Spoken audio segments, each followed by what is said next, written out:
Ah oui, ndenge kaka balakaki ndenge pe esalamaki mokolo ya mardi 31 mai 2022 eindaki mabe na village Chetemba na commune ya Gombe esika wapi ASBL Legimo Fort du Congo baorganizaki mubange na casting neti na talatala grand concours de ressemblance oyo ndenge kaka bozali komona boye bamapasa bazalaki ebele ezala ya basi ezala ya mibali avec impact P idéologie toujours. Na micro ya magazine Plus 243, responsable ya ASBL Legimo Fort du Congo, le président fondateur Xavier P. Hervé Mouyaya batalisaki boye. En fait, événement où il y a concours, il y a casting, il y a concours de ressemblance, il y a bamapasa, il y a jumeaux, il y a jumelles. Il y a pour valoriser culture gemellaire, culture ya bamapasa.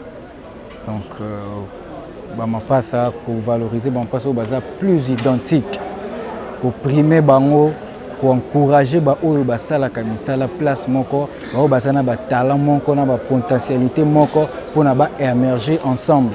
Parce que l'union fait la force que ça bolingo wana isa entre bamapasa. Après casting, il y aura publication, il y a ba résultat, il y a bamapasa baza retenu. Après publication, il y a résultat, to passer na télé-réalité. Donc après télé-réalité, vous allez concours où accompagné na ba vote.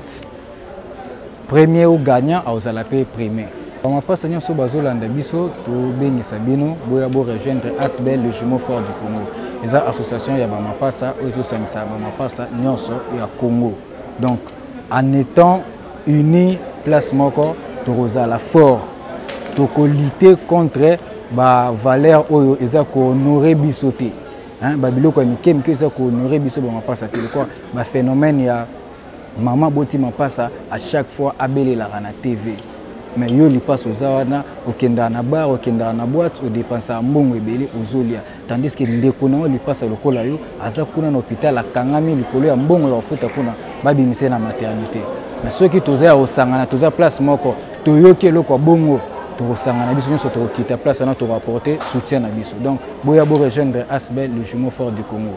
Na ba réseaux sociaux tozali ASBL Legimo Fort du Congo officiel na Legimo Congolais officiel. Sur betia on a ba réseaux sociaux na Facebook oko mona biso. Ba numéro na biso ya contact eza plus 243 97 552 44 00.